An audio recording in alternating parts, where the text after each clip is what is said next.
Krista couldn't make it. Great. Thanks. I wanted to welcome everybody to this very special meeting of the Earth-Based Spirituality Action Team. We are an action team of Citizens Climate Lobby. And if it's your first time here, we encourage you to get involved with your local chapter, taking action. But we do meet every month on this designated Monday at this time for a brief meeting to kind of shore up our spirits, learn from one another, and to keep plugging away at climate action. The reason that this meeting is special is because our regular host, Andrea, is not here and asked me to step in. And we also have a very special guest who I actually know from another venue, which is the Gaian Way. So I'd like to welcome Krita Hiser, who is coming to us from a place that a lot of people have been paying a lot of attention to just right now, which is Hawaii. Of course, I want to welcome everybody else here as well. And I encourage you, in the interest of time, we're not going to do a round of introductions. I'll ask you to put an introduction in the chat. You can say who you are and where you're coming from, if you like. And if you want to include any affiliation or tradition that you're associated with, that'd be great as well. So without further ado, I'm going to turn it over to Krista and say thank you so much, Krista, for being here and presenting for us tonight. I think you're going to leave some time for discussion, if at all possible. Is that correct? I hope to, and thank you so much for the invitation, Bart. I really appreciate it. Well, we'll go ahead and get started. Aloha mai, kako. My name is Krista. I'm a contact person for the Gaian Guild of Hawaii. I'm a settler on this aina, and I now call Manoa Valley my home.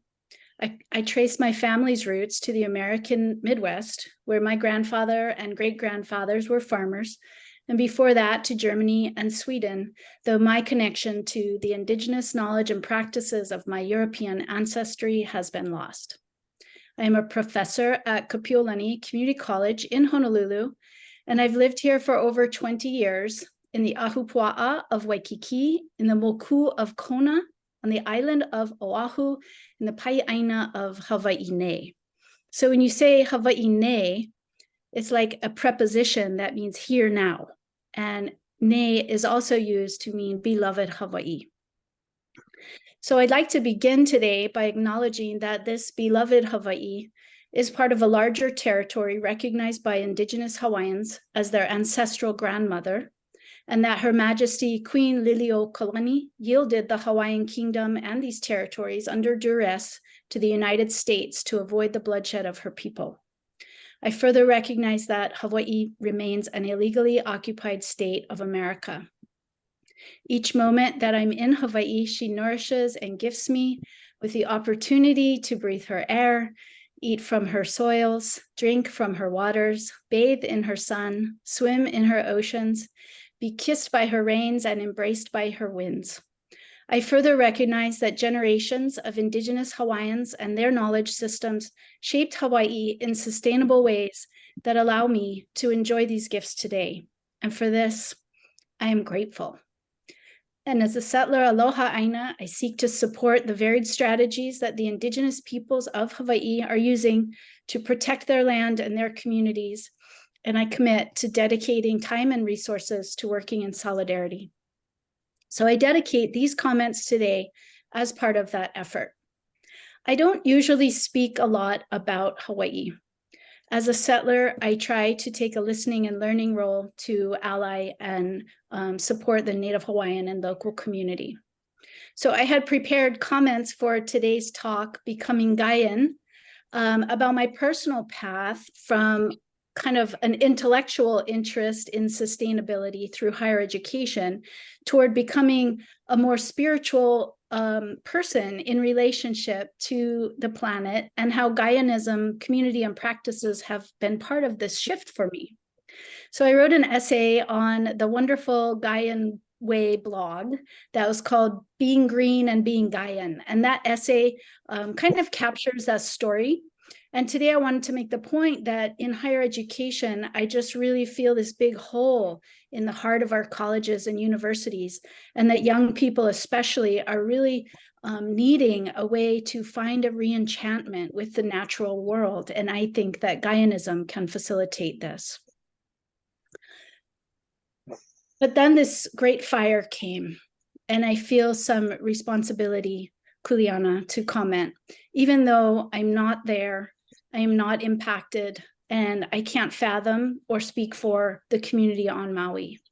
But I thought that we could dedicate these comments today to a consideration of a Gaian response to disaster. The Great Fire on Maui is the worst disaster in Hawaii since the tsunami in Hilo or the Hurricane Iniki on Kauai. It is the worst fire in US history. The current death toll is 96 people, but it could be over 1,000. I'm sure you've seen it. The entire town of Lahaina is in ashes. People were cremated in their cars, in their homes, and walking down the street. It's an unfathomable disaster. At the end of this talk, I'll share a few resources and ways that the community on Maui is saying that folks can help. But first, I'd like to look at the climate change impacts that caused the fire, because learning and taking an unflinching look at the planetary predicament and climate change is actually the first Gaian practice that brought me to this community.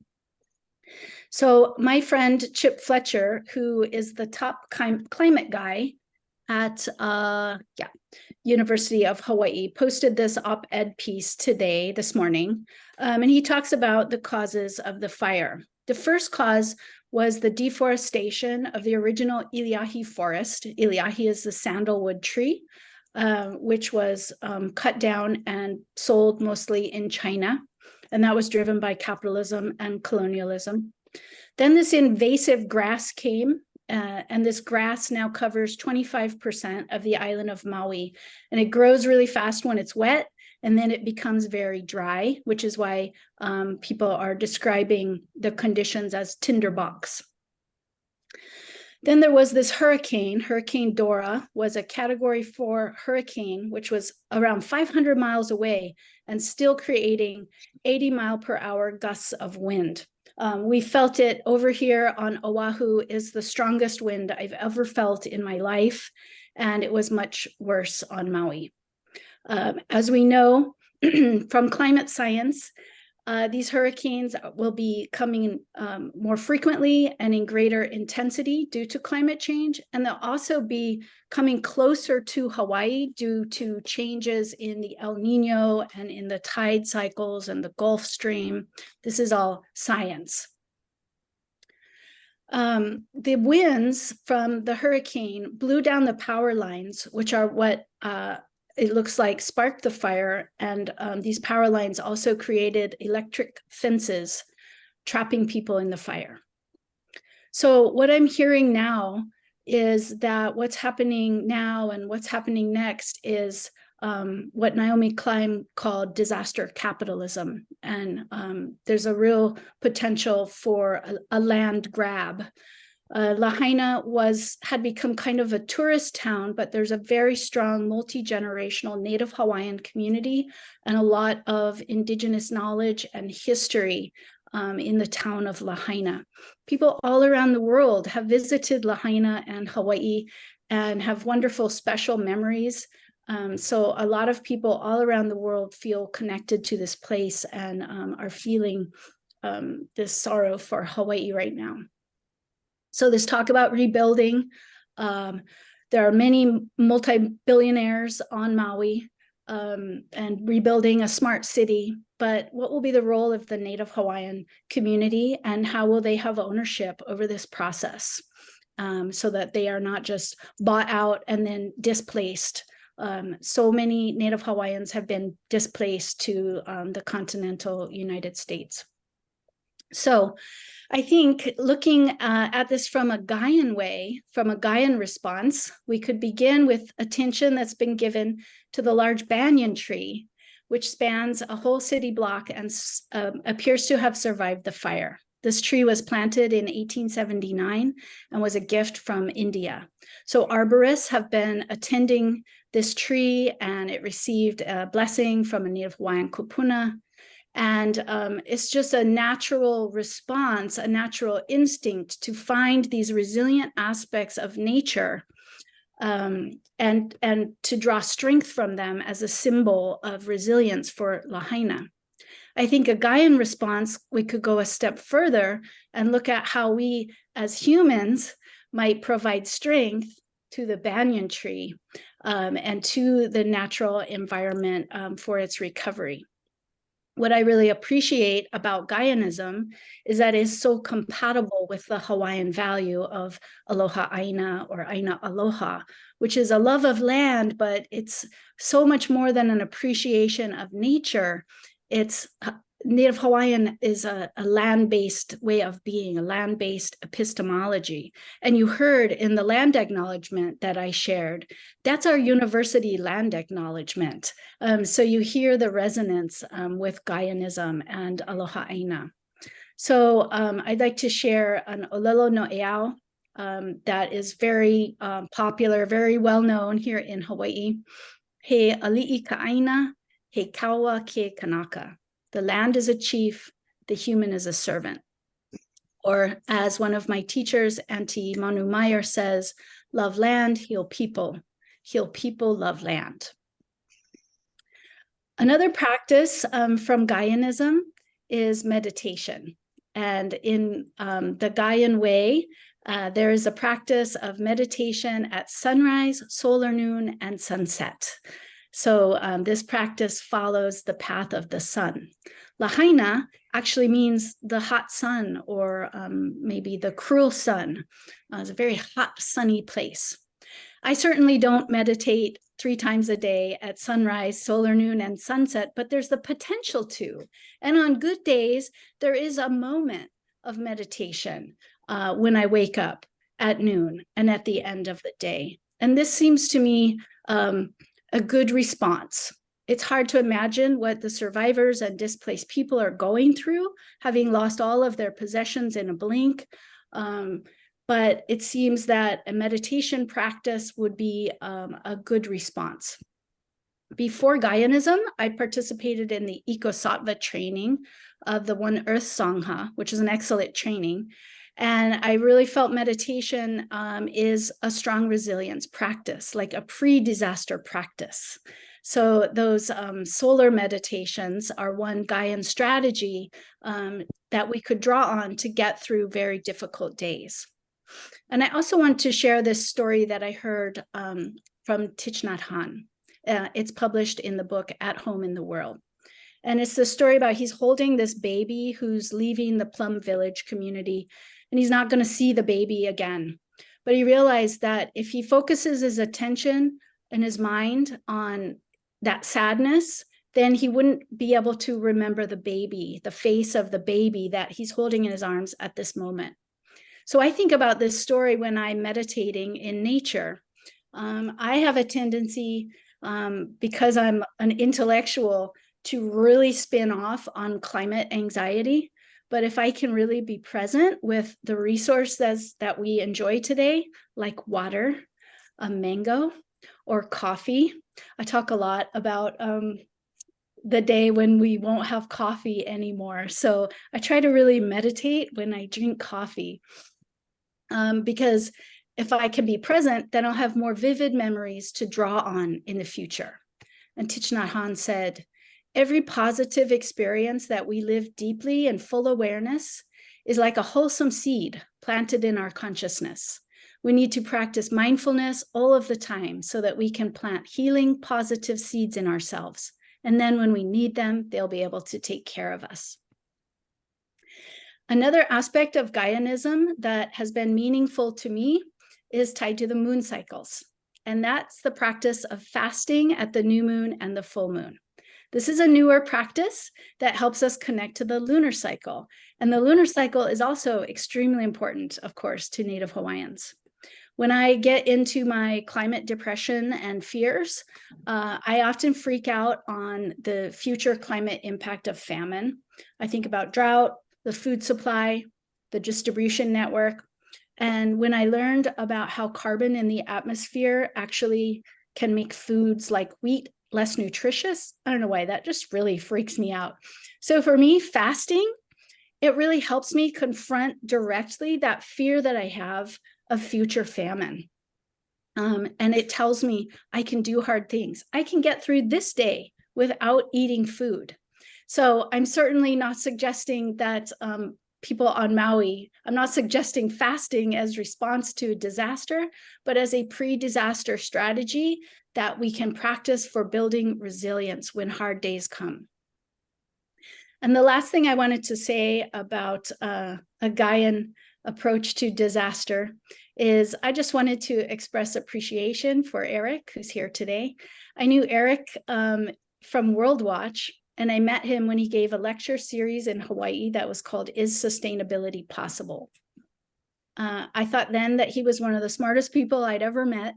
So if Eric's move is to develop a community and a set of practices as a secular religion, then I think I agree with him that it's just what's needed.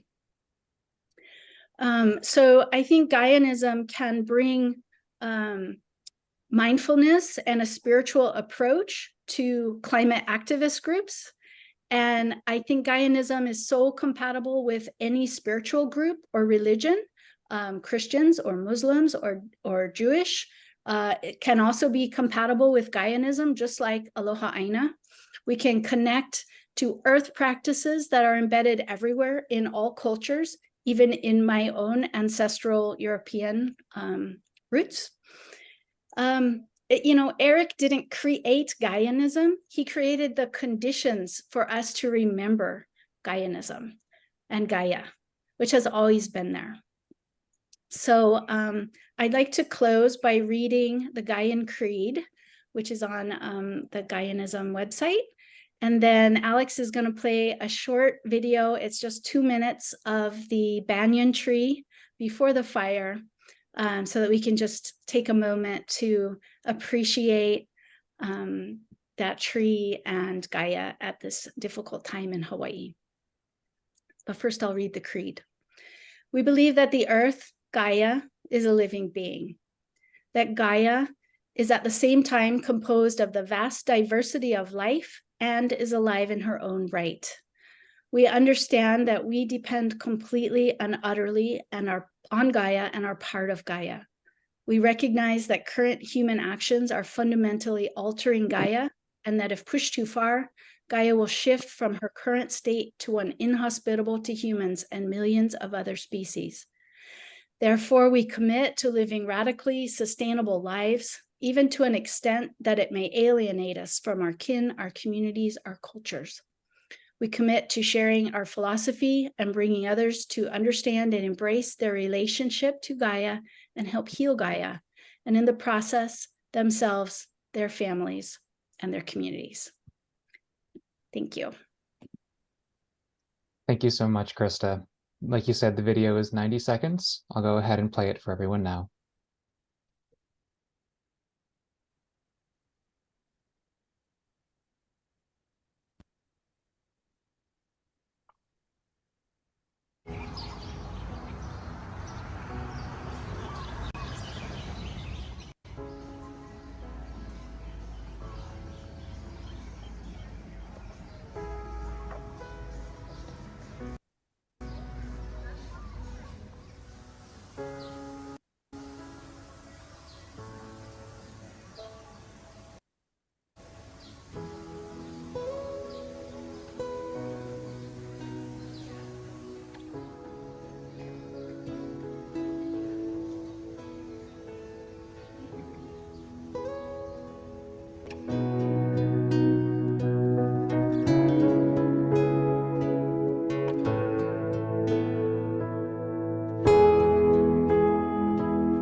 Thank you, Alex. So thank you again. I'd love to hear your thoughts on a Gaian approach to disaster. Yes, thank you so much, Krista. And I would encourage us all to just to take a few breaths together to absorb what Krista has shared. And then if you have something to ask or to add, feel free to speak up.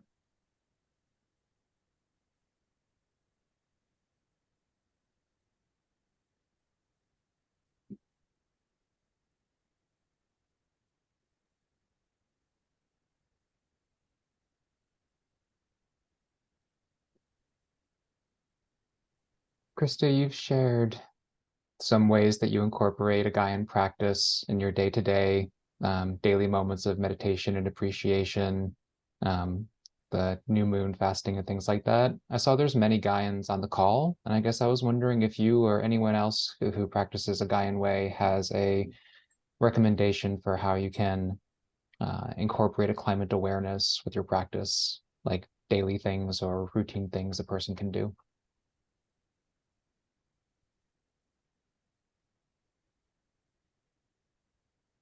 I bet Eric has one.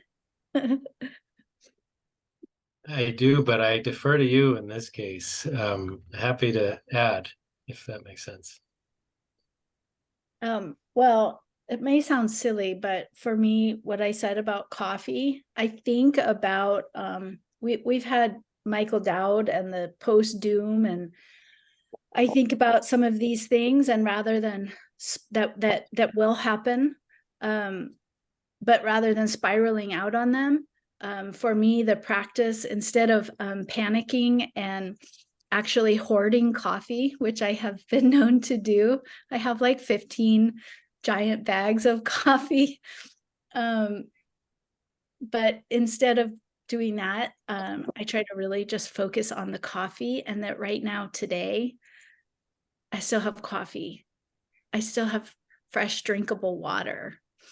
And that what's happening right now is this beautiful, alive planet that needs us to be aware and alive and awake and smart and paying attention. I won't add much. That's really well said, Krista.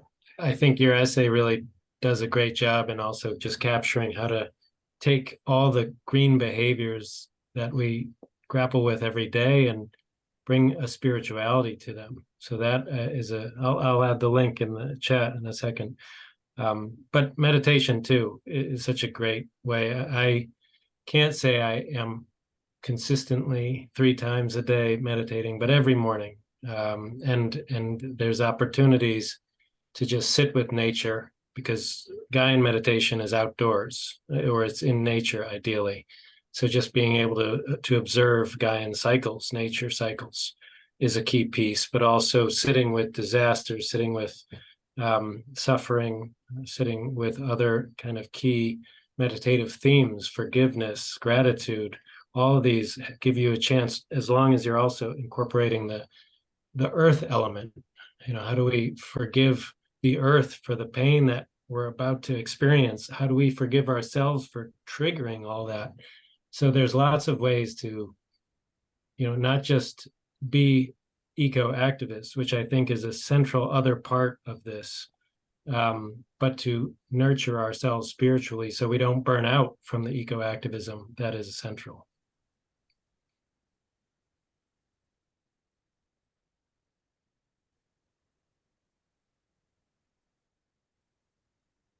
Something I've committed to do, which I didn't think of a practice necessarily at the time, is learning the native species, learning who the neighbors are, the non-human neighbors in my area.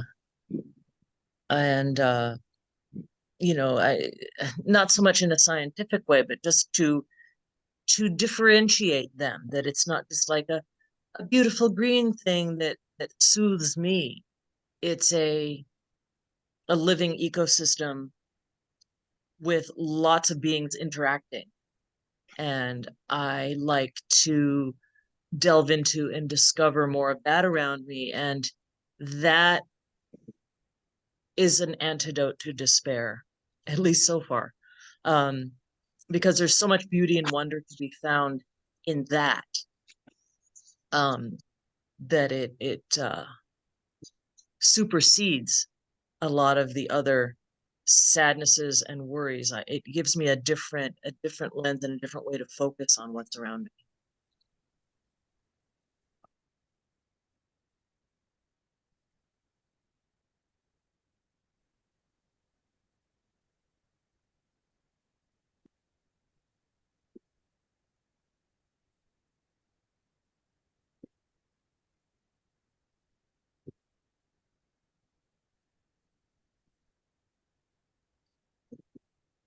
I recently reread one of Eric's essays on, it was called Gamifying Gaianism, but I actually was really inspired by this idea of there's level 1, level 2, level 3 practices.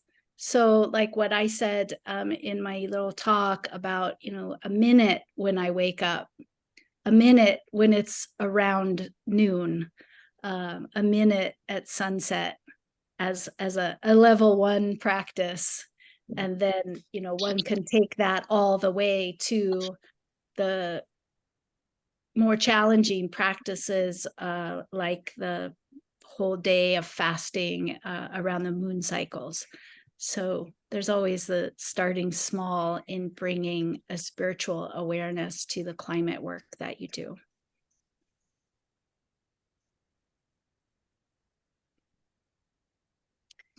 And another thing that is not a Gaian thing, but I think about is the possibility of reincarnation. And it actually motivates me and also sort of terrifies me to think that after I die, I might come back to the planet. So it's not like timing it out to how bad will it be by the time I'm 80. But how bad will it be when I come back from my next life? So sort of being motivated by reincarnation. Now, that's not a Gaian practice, but Eric did tell this beautiful story one time about life practices when you have a big moment, birth and death and weddings.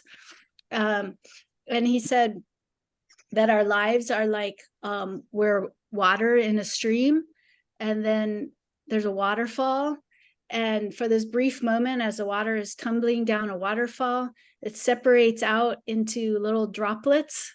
And we're each a little droplet of water right now, having this brief experience in a human life, and we're tumbling through the sky.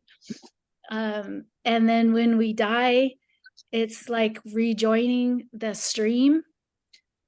And Eric said, what better way to spend that brief free fall than in service to Gaia, with whom we will reunite when we die.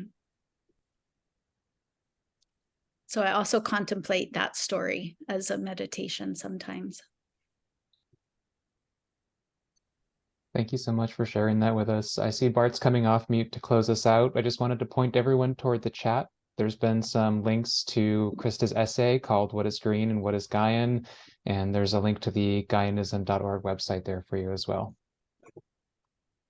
Thank you. And before Bart concludes, I mentioned that I would put, if anyone, wants to help Maui, the Maui Strong Hawaii Community Foundation. People are saying that they're really doing a great job in getting needed supplies to people, and the American Red Cross has also been very active on Maui. It's a tremendous effort. So much. I know that we are all thinking about the situation there in Maui, and it's been great to hear your perspective, Krista. I want to thank everybody from who's come here from other communities, including the Gaian Way. Wanted to encourage everybody to get active with Citizens Climate Lobby that sponsors this Earth-Based Spirituality Action Team. Citizens Climate Lobby is a global grassroots lobbying organization. You think of lobbyists and you think of corporate crusaders, having their way with the regulators, but this is a little bit different kind of lobbying. And if you're interested in climate action, that's one possibility, and I'd encourage you to consider it. And finally, I also wanted to give props to Alex for all the support, technical facilitation, and otherwise. So thank you, everybody. And we'll be here again next month on the second Monday. Thank you, everyone, for joining.